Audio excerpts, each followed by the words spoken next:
Hanya kalau tidak salah pasalnya tidak tunggal, itu pasalnya berlapis. Kalau dia incumbent maka boleh. Calon Presiden nomor urut 3 Ganjar Pranowo koreksi Jokowi soal aturan presiden boleh kampanye dan berpihak.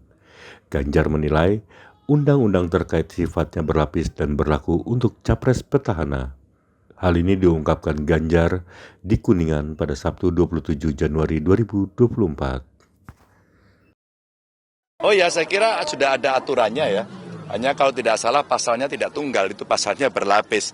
Kalau dia incumbent maka boleh. Kalau tidak, saya kira netralitas menjadi penting.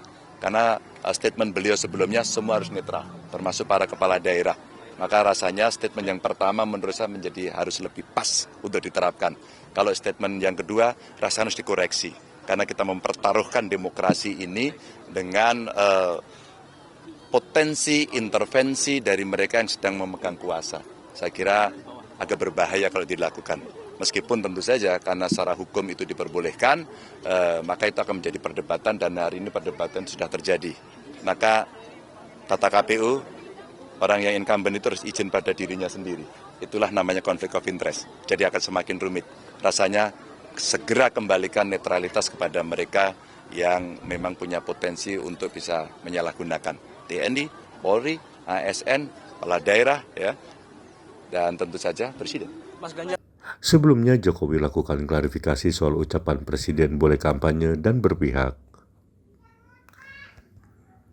Itu kan ada pertanyaan dari wartawan mengenai menteri boleh kampanye atau tidak. Saya sampaikan ketentuan dari aturan perundang-undangan. Ini saya tunjukin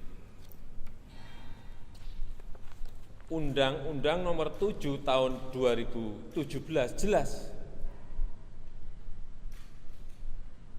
menyampaikan di pasal 299 bahwa Presiden dan Wakil Presiden mempunyai hak melaksanakan kampanye. Jelas.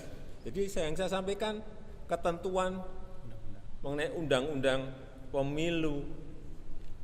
Jangan ditarik kemana-mana. Ya.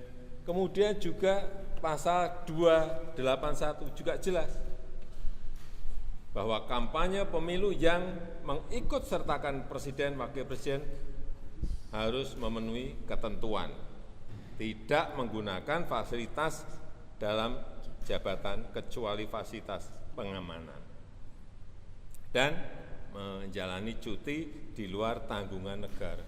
Udah jelas semuanya kok. Sekali lagi, jangan ditarik kemana-mana. Jangan diinterpretasikan kemana-mana.